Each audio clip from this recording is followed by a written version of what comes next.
Okay, so in this section, graphing functions by plotting points, we're going to start off with a nice definition here. So if f is a function with domain A, then the graph of f is the set of ordered pairs x comma f of x such that x is an element of A. And what all of this is really saying here is A is going to be all of the different points within your, or let's say it this way, it'll be all the ordered pairs within your domain. Okay? So x is definitely going to be defined. All we're going to be doing is plotting points. I am not going to really drive this home because I think we kind of all know how to do this. So if I wanted to graph the function f of x equals, and let's just say, we'll say square root of x. All right, first thing I know, we have a restricted domain.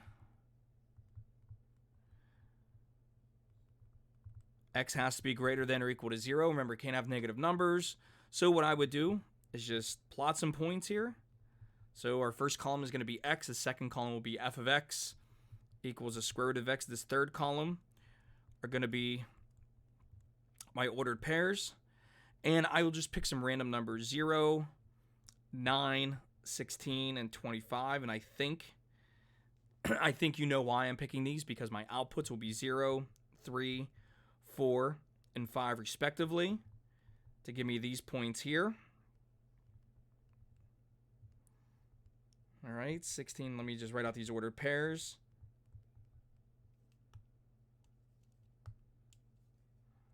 There we go.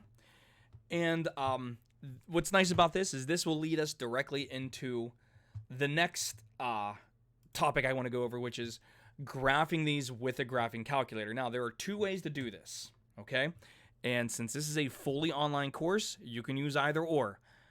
I'm going to show you both just to make sure you are aware. But the first way, let's just go ahead and let's just use our calculator, okay? So if you notice, here's just our traditional TI-84 calculator. Nothing special about it. In the upper left-hand corner, you have the button Y equals. Now, it's going to be kind of hard to see on your screen. Let me see. That's about as big as I can get this. I don't think it'll let me zoom in anymore. No, yeah, it's not letting me zoom in anymore. And I don't really think there's anything I can do here. So I'm going to hit the Y equals button. And let me clear that out. Because here's the problem with the TI-84 or TI-80 whatever. In order for you to graph using a calculator, your equation or your function has to be solved for the variable y. And sometimes you can't do that, which is fine. But if you want to use this graphic calculator, it got to be y equals or f of x equals. We just assume that the y is f of x. So all I have to do is just type in the square root of x, hit enter. And then when I go ahead and hit graph, this is the graph I'm going to get. And you could always check to make sure the table that you created was correct, because right above the graph button in the upper right hand corner, it's going to say the word table. And if you hit second and then the graph button, it gives you a table. So here you can see when x is 0, f of x is 0. When we'll scroll down here a little bit. So here's my x is 9, y equals negative or a positive 3. I'm sorry. We could scroll down a little bit more. X is 16, f of x is 4, and so forth. Pretty sure that's very straightforward. We can all do that. Okay. Now, like I said, you're limited here. What's really nice is if you use something like Desmos. So within Desmos, you got a lot more functionality, and it's a lot more user-friendly. So like, for example, if we wanted to, we could say, well, let's just plot our points here first. And let's make sure they're all the same color. So we'll make them red. And we'll label them. So there's 0, 0. Here's 9, 3. And I'll worry about making the same color after this. 16, 4. And 25, 5. There we go. So now we can make them all the same color. Label. There we go. Zoom out here a little bit. Oh, forgot to label that one. And this one is the wrong number. There we go. And once again, you would just use y equals SQRT. So that's just a little shortcut here. Or if you needed to, in the lower left-hand corner, you're going to see this show keyboard. You can click on that, and this is going to give you all the basic like math functions and everything, the most widely used. There's more, but these are the most widely used. Here's our square root, and we're just going to click on X, and notice that all of our points lie on the curve, the square root of X.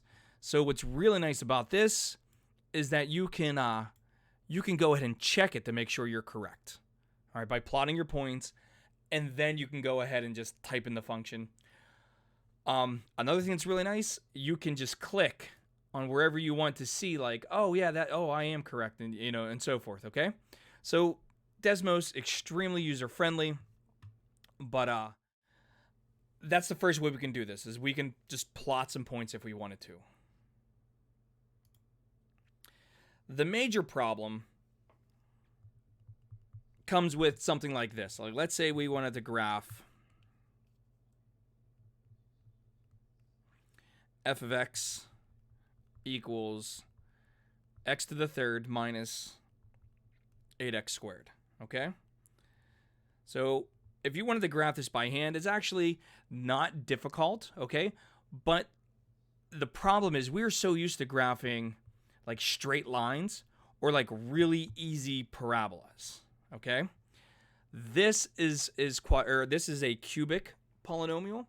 So it's going to have this shape right here in the lower right-hand corner. It's going to have this traditional shape where it comes up and goes down and so forth, all right?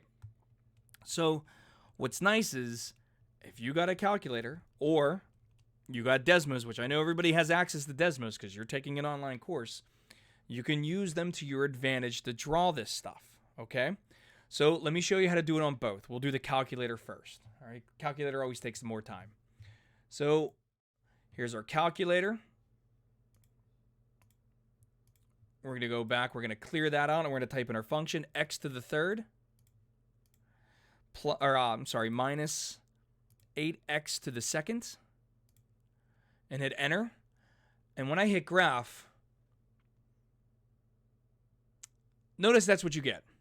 All right? Not exactly a really good picture of what's happening here. All right? So sometimes you need to change the window that you're looking through. Just like if you're driving down the road and you're looking in your rear view mirror, it's very small, so it's kind of hard to see everything. However, if you're looking at the windshield's very big. You can see a lot more stuff. So what we're going to have to do is up above where it says like second mode and delete, you're going to see the word window, okay? So we're going to change our window here. Now, Xmin is your minimum window value. Xmax is your maximum. X scale is 1. Those are the little dash marks on the x-axis. So we're going to leave them the same, okay? What we need to be concerned with here is this Y min and Y max. And there isn't like a always try this and it's going to work, okay? But what you can do is just kind of get it to where you need it and then fine adjust it, okay? So what we're going to say is, let's go all the way down here. We're going to make our Y minimum. Let's make that negative 25, and let's see what happens, okay? Now we're going to leave the Y max the same, all right? And we're going to leave everything else the same. All we're going to do is just hit enter just to make sure it's saved, and then hit graph. All right, so looking a little bit better. But notice on the x-axis, we don't really need all this over here. So let's shorten this x-axis a little bit, and let's increase the y-axis, the y min, a little bit more, okay? So we go back to window, and we're going to shoot in this x minimum. Let's make it negative, we'll make it negative 5. We'll cut it in half. And then we'll make this negative 50. All right, now let's see what happens. All right, almost there. We're looking better. How about negative 75? All right, and we'll just go out a little bit more just so we can see the bottom of that curve. So I'll just say negative 100.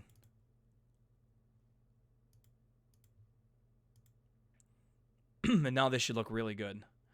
And it does. Perfect. Okay? So this is how you change to see what's happening on your graph, all right? Now, if you ever get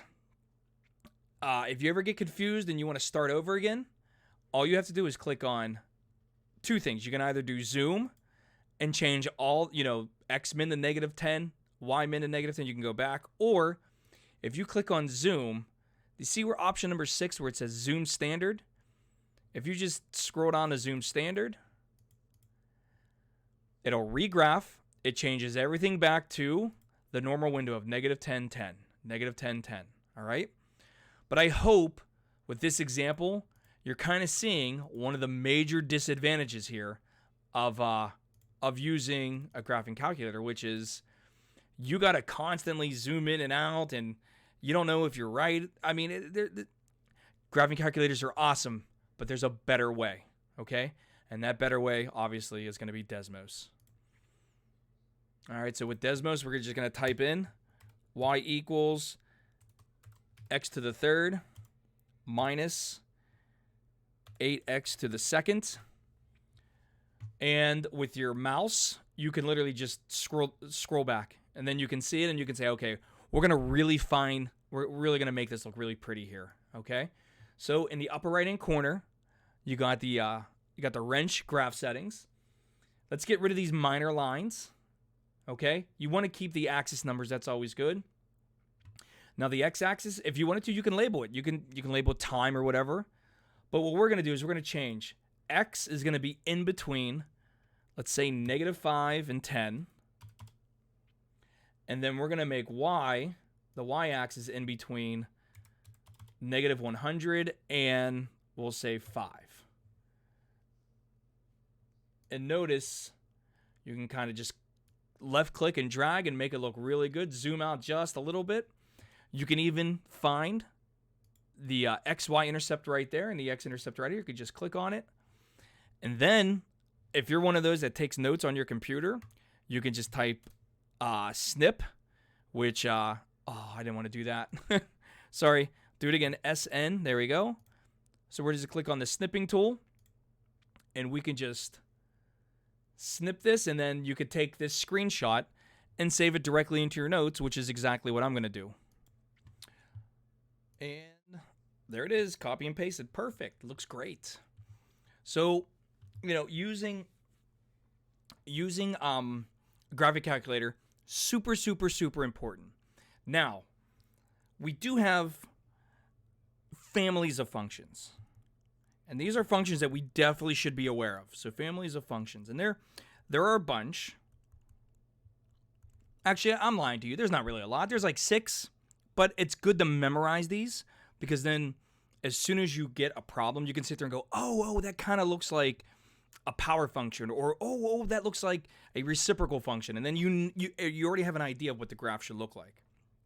So the first one we're going to talk about here would be the power functions.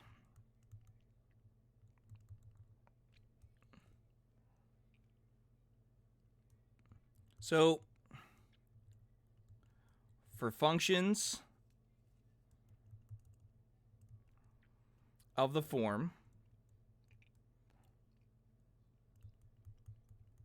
f of x equals x to the n, where n is 2, 4, 6, 8, and so forth. In other words, if n is even, okay, your graph will resemble f of x equals x squared. In other words, it's going to look like a parabola, okay? So let me go ahead and let me show you some of those, all right? So, you know me, I like Desmos. So in black will be our reference. This is going to be x squared, okay? Now, watch what happens when I allow the exponent to not only be even, but to also be a higher value of n. So here's x to the 4th. Here's x to the 8th. Here's x to the 10th. And I think you can kind of see what's happening here. So let's make this look even nicer. Let's make this go from -1, not -17. We'll make it go from -1 to +1. And then we could just zoom out here a little bit. And as you can see here,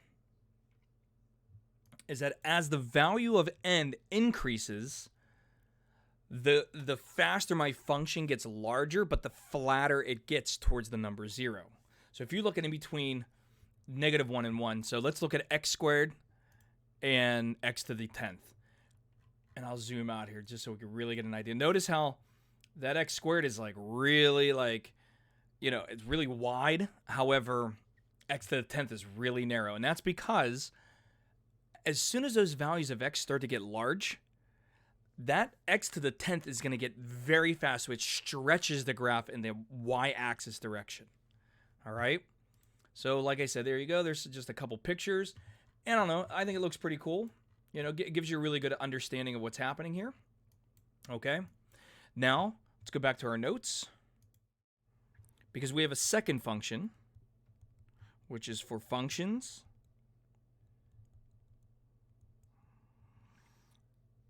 Of the form f of x equals x to the n, where n equals 1, 3, actually not 1, sorry, where n equals 3, 5, 7, and so forth. Uh-oh, my dog is having a dream, so if you can hear him like barking in the background, I'm sorry. But it just scared me. Well, anyways, back to this.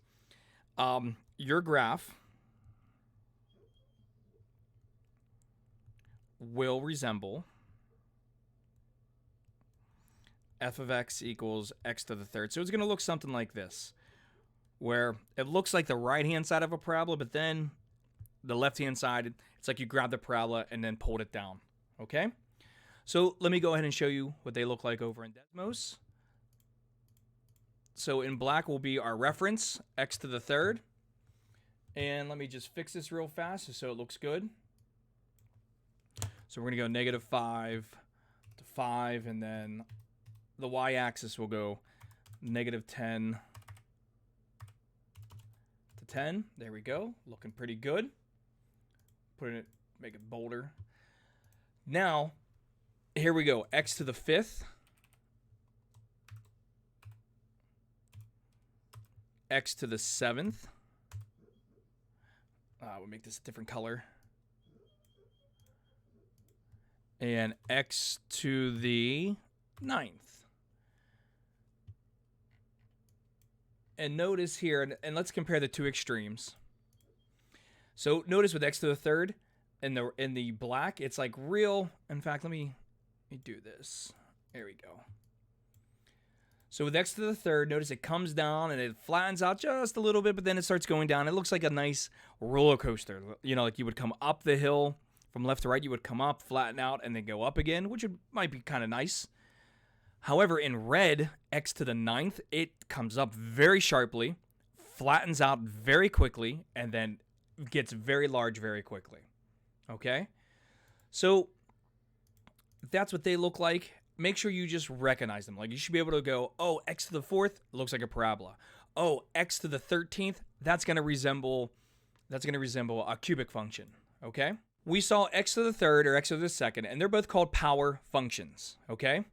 But now I'm going to show you some other functions that we can run into. First is just the variable x to the 1st. We call this a linear function, okay? So this is just a linear function. Now the next one is going to be the square root function. So the square root function... Sorry, I'm just kind of giving you a better picture of it. There you go. That looks pretty good. So this is our square root function. And it starts at 0, 0, 0, and then it'll get large very quickly. But then it kind of starts to level off. In fact, the larger y gets, or the larger x gets, notice it definitely has a slope, but if you were to really zoom out here, it doesn't get that large very quickly. It doesn't flatten out, but it just continuously grows, and it gets bigger and bigger and bigger, very, very small, or very, very slightly, okay? Now the next one is going to be the absolute function. So let me get rid of this square root thing. All right, we want the absolute value of x.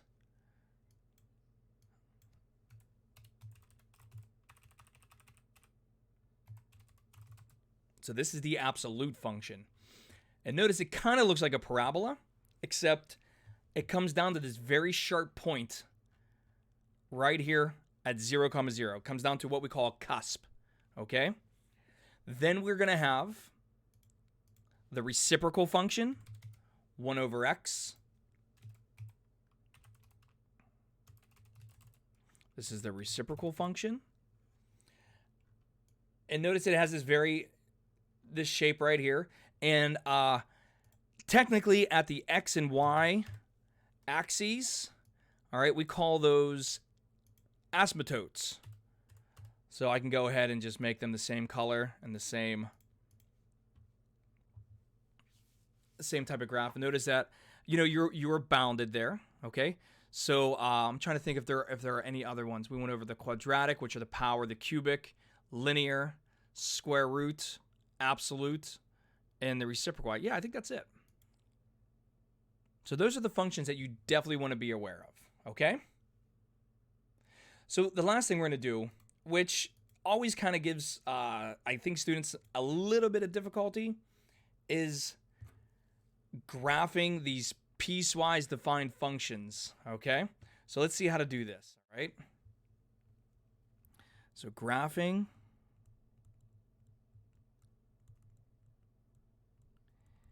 piecewise defined functions. So the first thing I would recommend is this. First, use a pencil because you're going to be erasing some stuff, all right? So I'm going to do the example out of the book because it's really simple. So we're just going to graph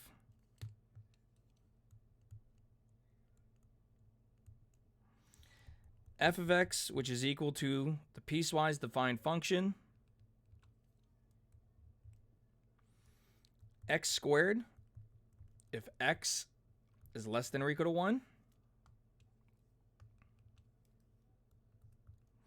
and then 2x plus 1 if x is greater than 1, okay? So notice here you have two pieces, and on the far right-hand side, and I'm going to highlight this here for us, these are what I like to call the conditions. Okay, these are our conditions. In other words, if you give me an x value, I'm going to check the condition first, and then I'm going to use the piece. So if you said, go ahead, float, evaluate f of 0, well then I would use the first piece. But if you said evaluate f of 5, then I would have to use the second piece here. Okay? So you got to make sure you understand, like, okay, we got some pieces here. Now, the easiest way for me to show you this is I'm going to draw it by hand. You could do this in Desmos as well. But for now, it's going to be easier just to draw it by hand, because then you get to see exactly how this works.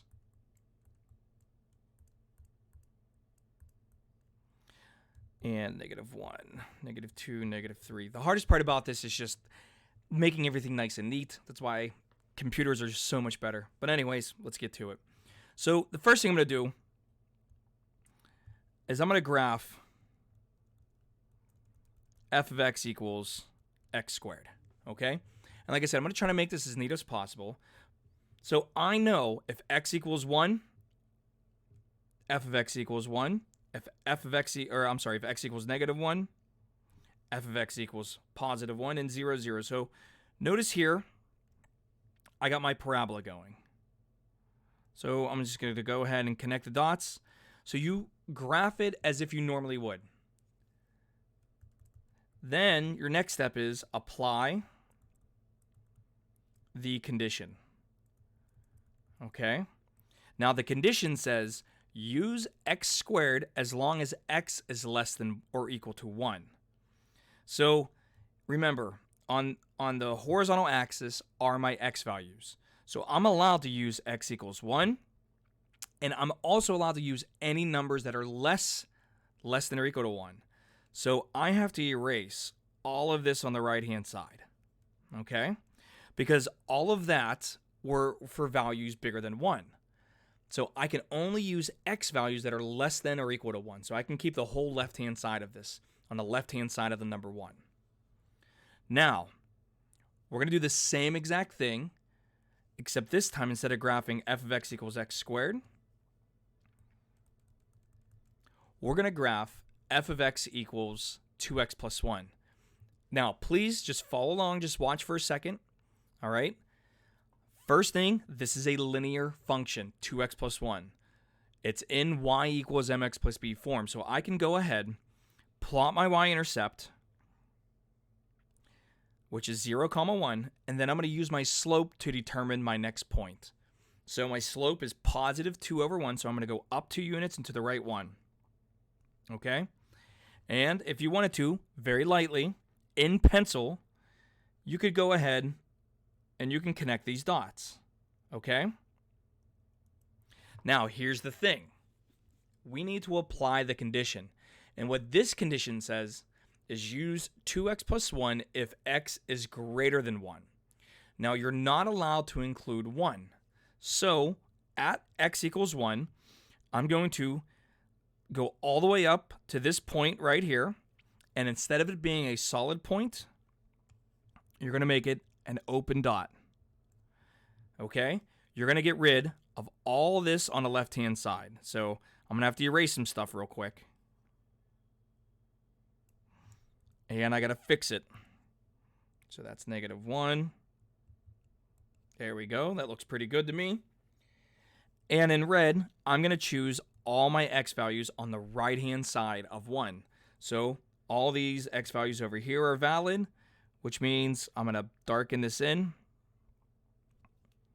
And that is how you draw piecewise defined functions by hand.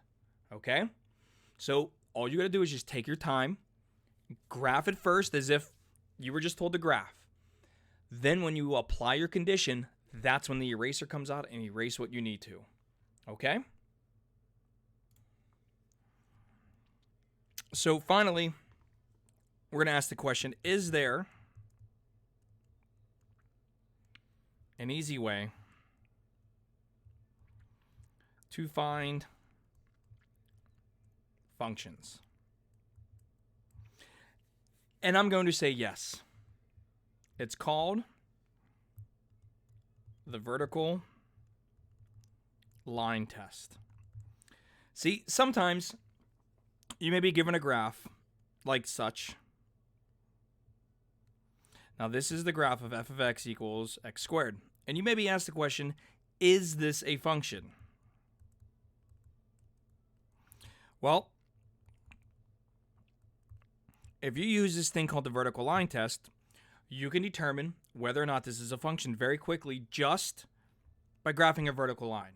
You could do it anywhere you want, but if you think about it, this vertical line test is really just defining what a function is. Remember, for each x in the domain,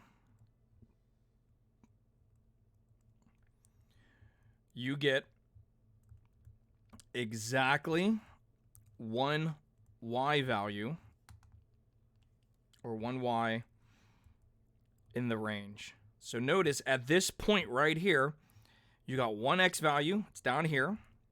And then if you come over to here, you got one y value. And you can do this wherever you want on this parabola. Here's an example of where the vertical line test fails. Notice we have a circle, and if I were to draw the vertical line test here, at this x value, I get the first y value and then the second y value. This fails